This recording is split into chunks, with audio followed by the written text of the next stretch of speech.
Terjebak pernikahan dengan CEO oleh Tusyarima.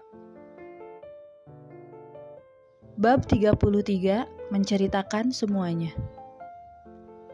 Jam 10 pagi, Eliana tiba di apartemen Rosyana. Ia segera membuka kunci dengan sandi yang sudah diatur ulang. Begitu pintu terbuka, ia melihat semua orang sedang berkumpul dan bersiap untuk makan. "El, kau sudah datang," sapa Rosyana sambil meletakkan piring di atas meja. Ia menatap adiknya kembali. "Kau kenapa? Apa semalam tidak tidur? Di bawah matamu ada lingkaran hitam." Eliana segera tersadar. Tadi ia sempat melamun beberapa detik ketika berjalan masuk ke apartemen. Ya, semalam aku mengkhawatirkanmu, jadi tidak tidur dengan baik," dusta Eliana seraya berjalan menghampiri yang lain. "Ayo kita makan." Arani menyimpan hidangan terakhir di atas meja, mengajak semua orang untuk segera mencicipi masakannya. "Wih, kelihatannya enak nih." Daniel mengulurkan tangan, bersiap mengambil udang dari atas piring dengan tangan kosong.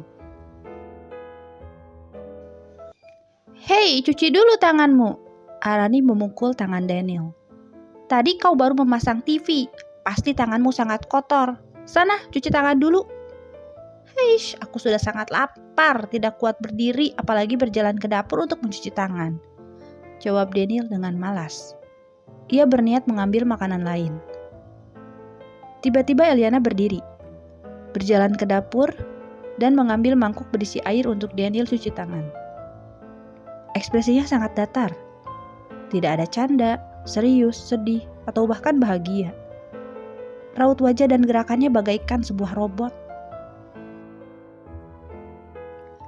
Setelah selesai mengambil air, Eliana duduk kembali. "Kau kenapa?" Tiba-tiba Daniel bertanya. Menunduk, menatap wajah Eliana dari dekat. "Apa kau salah minum obat?" Ia menyentuh dahi wanita itu, mengukur suhu tubuh Eliana. Tapi suhunya biasa saja, sama sekali tidak panas. "Aku baik-baik saja," jawab Eliana dengan pelan. Ekspresinya masih seperti robot. "Baiklah, nanti kita bicara lagi. Sekarang, mari kita makan. Aradi sudah memasak banyak makanan untuk kita," ajak Rosyana, mencairkan suasana. Rosyana sudah sangat lapar. Ia memegang piring dan mengambil beberapa makanan dari atas meja makan. Semuanya mulai makan, termasuk Eliana. Ia mengambil sedikit makanan ke piringnya, memakannya dengan malas-malasan. Suapan demi suapan masuk ke dalam mulut, seolah Eliana sedang memakan serpihan kaca. Terasa sakit dan menyangkut di tenggorokan. Ia segera mengambil air untuk melegakan tenggorokan, menghabiskannya dalam satu tegukan. Setelah itu, Eliana bangkit berdiri, membawa piring yang masih ada sisa makanan ke dapur. "El, kau kenapa? Apa kau sakit?" tanya Rosyana khawatir. "Kenapa makananmu tidak dihabiskan?" Eliana berjalan kembali ke meja makan. "Aku tidak apa-apa. Kalian lanjutkan saja makannya. Aku ke kamar dulu." Lalu Eliana pergi ke kamar, mengurung diri di sana, dan membaringkan tubuhnya di atas tempat tidur yang kemarin ia beli. Rasa lelah dan sakit di sekujur tubuhnya karena pergulatan semalam membuat ia enggan untuk bangun lagi. Bukan hanya rasa sakit di tubuhnya saja, tapi juga di dalam hati.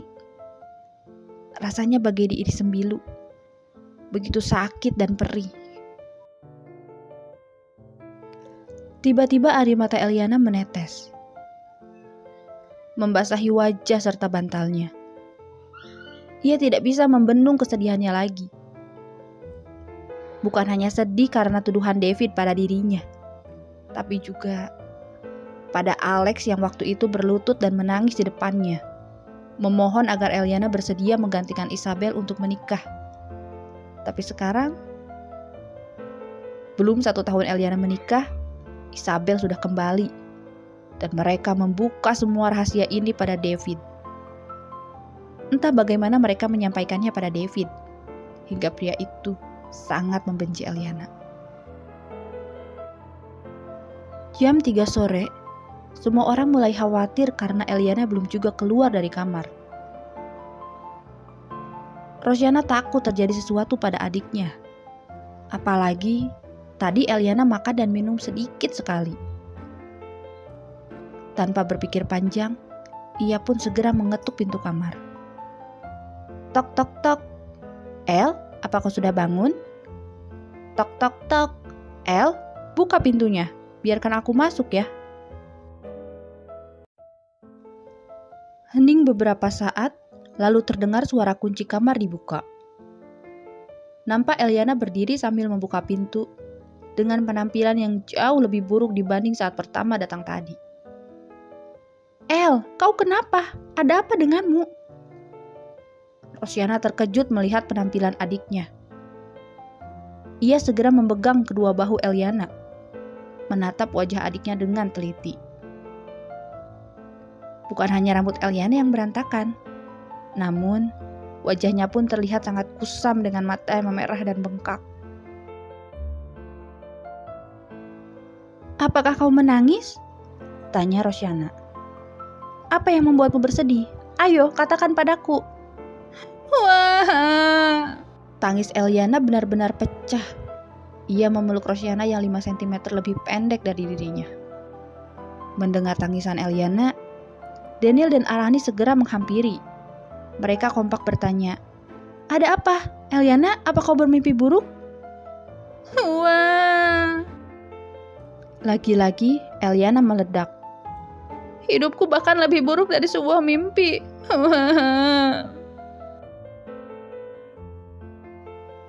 Apa yang sebenarnya terjadi?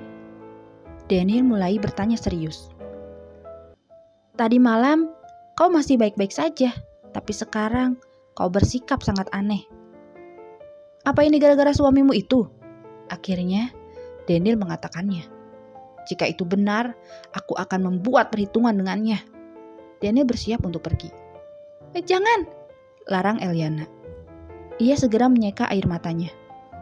Jangan pergi mencari dia, aku mohon. Arani dan Rosiana masih mematung di tempat. Mereka terkejut dengan apa yang baru saja mereka dengar. Apa maksudnya ini? Kalian sedang membahas siapa? Rosiana kebingungan. Siapa yang sudah punya suami? Mengapa Kak Ros tampak heran sekali? Bukankah Eliana sudah menerima perjodohan itu? Hah? Perjodohan apa? Rosiana masih belum mengerti. Itu perjodohan yang sudah disiapkan oleh kakek kalian, ucap Daniel yang ikut bingung. Mengapa Rosiana seolah tidak tahu tentang perjodohan itu? Bukan. Eliana memotong kebingungan Rosiana dan Daniel. Aku tidak menikah dengan pria itu. Karena aku kabur menjelang hari pertunangan, Roslah yang akhirnya bertunangan dengan Dimitri. Lanjut Eliana. Ia menatap kakaknya dengan perasaan bersalah. Jika bukan karena dirinya kabur, mungkin Rosiana tidak akan bertunangan dengan pria tua itu. Tidak apa-apa. Rosiana mengelus pundak Eliana untuk menenangkan. Mengerti dengan perasaan adiknya. Sekarang, coba jelaskan pada kami, apa yang sebenarnya terjadi. Akhirnya, mereka berempat duduk di sofa, mulai mendengarkan penjelasan Eliana.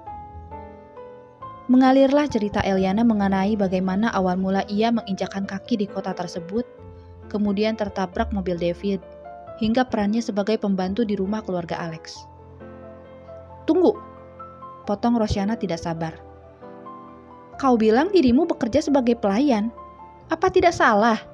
Seorang nona kedua dari keluarga Louis pergi keluar kota hanya untuk menjadi pelayan. Jika kakek sampai tahu, dia pasti akan sangat marah, El.